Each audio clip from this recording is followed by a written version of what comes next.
നമസ്കാരം. മനുഷ്യ ചരിത്രത്തിലെ ഏറ്റവും ദീർഘമേറിയതും വിസ്മയിപ്പിക്കുന്നതുമായ ബഹിരാകാശ പര്യവേക്ഷണ ദൗത്യങ്ങളിൽ ഒന്നാണ് വോയേജർ 1.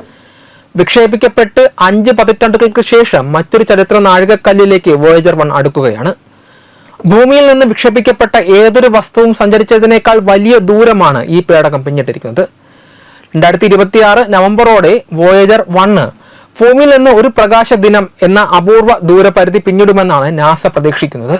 അതായത് ഏകദേശം 16 ബില്യൺ മൈലുകൾക്ക് അപ്പുറമാണ് പേടകം അപ്പോൾ സ്ഥിതി ചെയ്യുക. ഈ വലിയ ദൂരത്തെ തുടർന്ന് വോയേജർ 1 ആശയവിനിമയം ഏറെ സങ്കീർണമായി മാറിയിരിക്കുകയാണ്. പ്രകാശ വേഗതയിൽ സഞ്ചരിക്കുന്ന റേഡിയോ തരംഗങ്ങൾക്ക് പോലും വോയേജറിലെത്തുവാൻ 24 മണിക്കൂർ വേണ്ടിവരും. അവിടെ നിന്ന് ഒരു മറുപടി തിരികെ ഭൂമിയിൽ എത്താൻ മറ്റൊരു 24 മണിക്കൂർ കൂടി എടുക്കും. ലളിതമായി പറഞ്ഞാൽ തിങ്കളാഴ്ച രാവിലെ 8 മണിക്ക് ഭൂമിയിൽ നിന്ന് വോയേജറിന് ഒരു സന്ദേശം അയച്ചാൽ അതിന്റെ മറുപടി ലഭിക്കുക ബുധനാഴ്ച രാവിലെ 8 മണിയോടെ മാത്രമായിരിക്കും.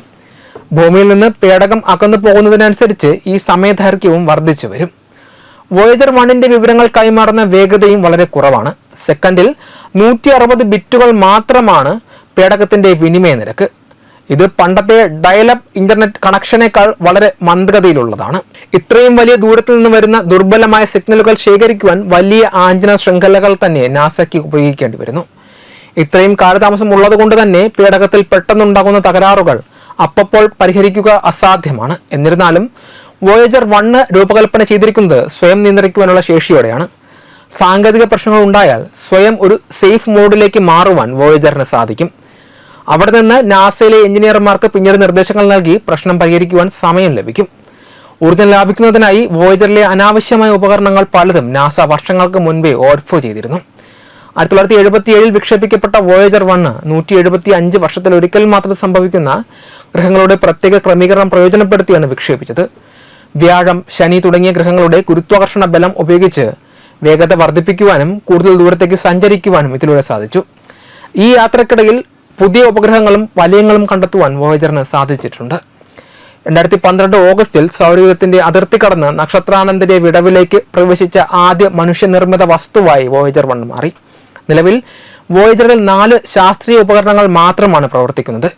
ഇവ ഉപയോഗിച്ച് ബഹിരാകാശത്തെ കാന്തിക മണ്ഡലങ്ങളെയും കോസ്മിക് കിരണങ്ങളെയും കുറിച്ചുള്ള വിലപ്പെട്ട വിവരങ്ങൾ പേടകം ഇപ്പോഴും അയച്ചുകൊണ്ടിരിക്കുന്നു.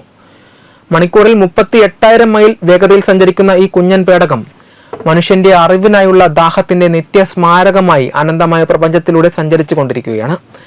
നിലവിൽ പേടകത്തിന്റെ ഊർജ്ജം ഏകദേശം തീരാറായിരിക്കുന്നു. പേടകത്തിലെ പ്ലൂട്ടോണിയം അറ്റോമിക് ജനറേറ്ററുകൾ നൽകുന്ന വൈദ്യുതി ഓരോ വർഷവും കുറഞ്ഞു വരികയാണ്. 2030 വോയേജറിലെ എല്ലാ ശാസ്ത്രീയ ഉപകരണങ്ങളും ഓഫ് ചെയ്യേണ്ടി വരും. പിന്നീട് പേടകം വിവരങ്ങൾ അയക്കില്ല. ആശയവിനിമയം നിലച്ചാലും വോയേജർ 1 പ്രപഞ്ചത്തിലൂടെ സഞ്ചരിച്ചു കൊണ്ടിരിക്കും. ഏകദേശം 40,000 വർഷങ്ങൾക്ക് ശേഷം ഇത് ഗ്ലീസ് 445 എന്ന നക്ഷത്രത്തിന് അടുത്തെത്തും. മനുഷ്യരാശിയുടെ അംബാസഡറായി വോയേജർ 1 ശൂന്യാകാശത്ത് എന്നെന്നും നിലനിൽക്കുക തന്നെ ചെയ്യും എന്നാണ് കരുതപ്പെടുന്നത്. വെബ് ഡെസ്ക് തത്വമൈ TV.